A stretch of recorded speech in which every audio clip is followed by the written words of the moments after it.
नमस्कार। आज बात करेंगे लोकल वर्सेस बाहरी वाली पॉलिटिक्स के बारे में।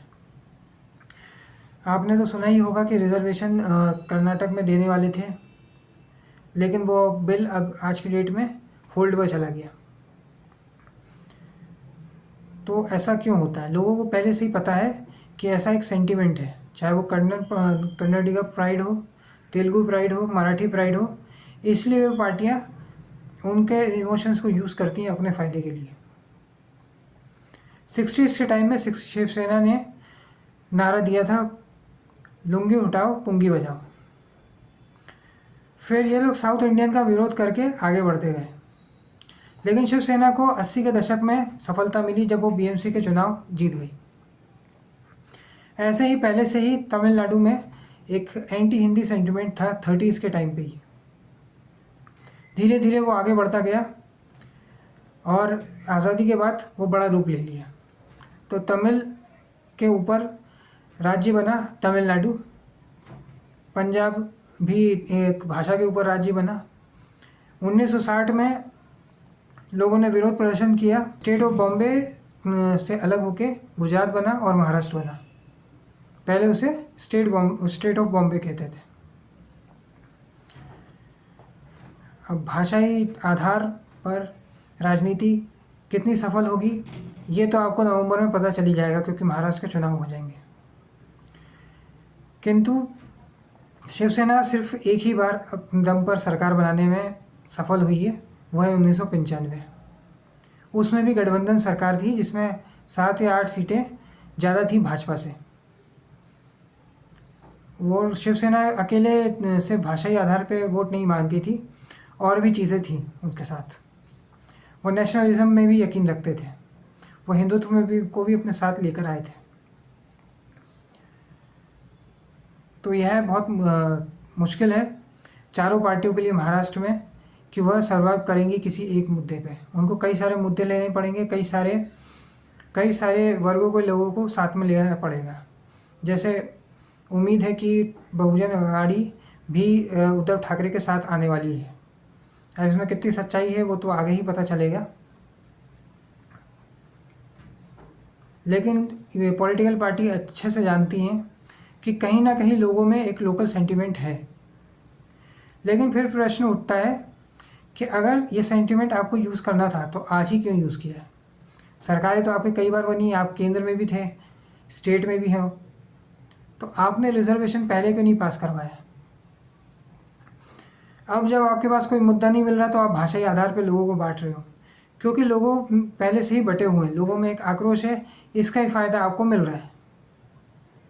जैसे पहले कास्ट पे, रिलीजन पे, भाषा पे, जेंडर पे लोगों को बांटा जा रहा है, और लोग भी ये नहीं समझ पा रहे हैं कि चुनाव जीतने के बाद आपको कुछ नहीं पूछा जाएगा। प्राइवेट सेक्टर में नौकरी किसी को भी मिले, वो आपके स्किल्स के आधार पर ही मिलती है। आप रिजर्वेशन ले भी लोगे तो आप में से भी अगर 1 लाख लोग भी हैं तो उनमें से नौकरी उसी को मिलेगी जिसमें स्किल्स है। प्राइवेट सेक्टर कंपनी आपको किसी भाषाई आधार पर वो नौकरी नहीं देने वाली है, इसलिए अपनी स्किल्स को बेटर करिए। और ऐसी पार्टियों को उससे पूछिए कि पिछले 10, 15, 20 साल में आपने हमारी भाषा को, हमारे कल्चर को प्रमोट करने के लिए क्या किया? आपने अपनी सरकारों में कितनी नौकरियां दी? अगर मैं पूछूं कि शिवसेना की सरकार में या भाजपा की सरकारों में कितनी नौकरियां मराठियों को मिली हैं, कन्नडिगा को मिली है, तेलुगु को मिली है, इस पे ये कुछ नहीं कहेंगे, क्योंकि चुनाव के समय ही आपका Maratha pride, Telugu pride, Tamil pride याद आ जाता है, उसके बाद ये भूल जाते हैं।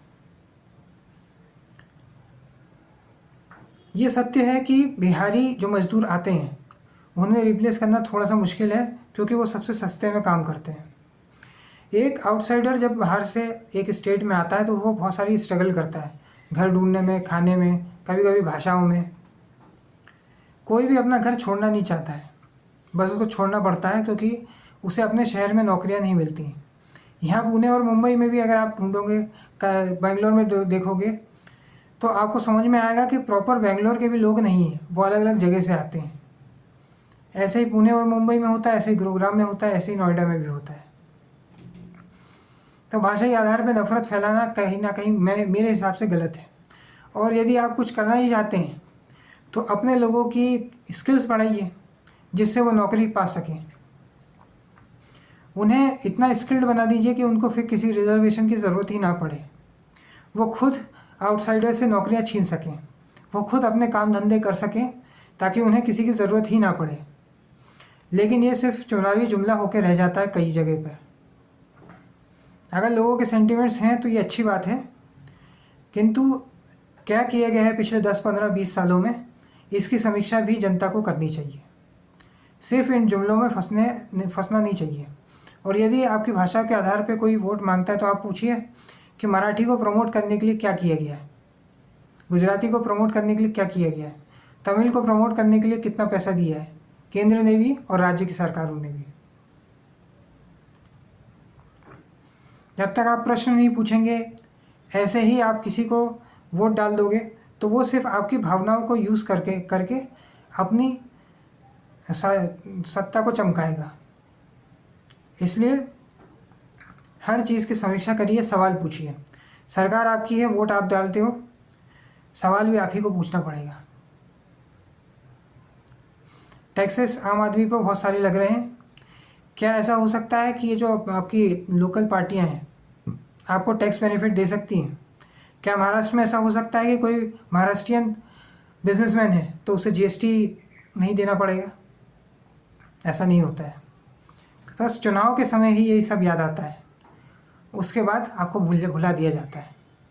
इसलिए याद रखिए, वोट आपका है, सरकार आपकी है, प्रश्न भी आप ही को पूछना पड़ेगा। अगर ये वीडियो आपको पसंद आया तो इस वीडियो को लाइक करें, शेयर करें, चैनल को सब्सक्राइब करें। धन्यवाद।